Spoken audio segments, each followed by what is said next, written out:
Say mo Paulo, Kimi, game na game makatrabaho ang ex-boyfriend na si Sian.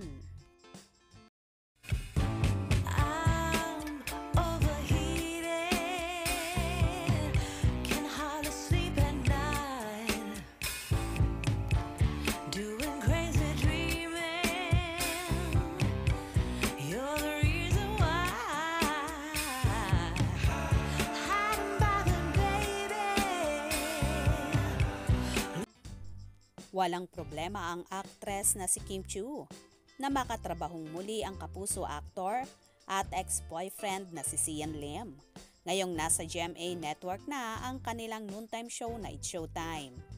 Ito ang ibinahagi ni Kim matapos ang contract signing sa pagitan ng ABS-CBN at GMA Network, official nitong Miyerkules, kaugnay ng paglipat ng programa sa Channel 7. Okay lang naman na makatrabaho ko siya, mag-guest siya sa Showtime or mag-prod siya, paliwanag ni Kim sa panayam ng GMA News.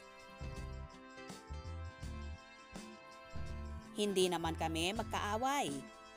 December 2023 nang kumpirmahin ni Kim ang hiwalayan sa long-time boyfriend na si Sian, matapos ang relasyong umabot ng halos 12 taon.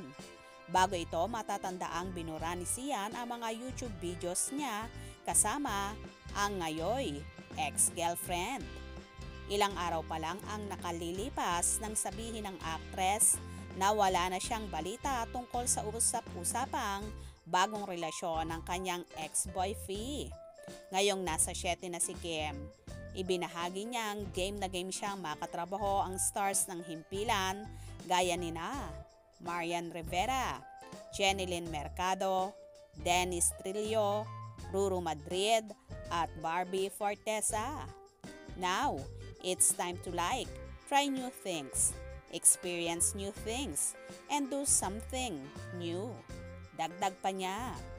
Mapapanood si Kim kasama ng It's Showtime host na sina Vice Ganda, Ann Curtis, Vong Navarro, Jong Hilario, at marami pang iba sa GMA 7 simula sa April 6, 2024. Well, wala ngang masamang tinapay sa dalaga pagdating sa trabaho dahil napaka-professional ng aktres. Ano naman kaya ang masasabi dito ng naliling at leading man niyang si Paulo Abilino? Paniguradong okay rin lang ito sa aktor na magkasama sa trabaho sina Kim at Sian dahil siya rin naman pagdating sa trabaho ay napaka-professional din. At wala rin namang masamang tinapay pagdating sa mga proyekto si Paulo.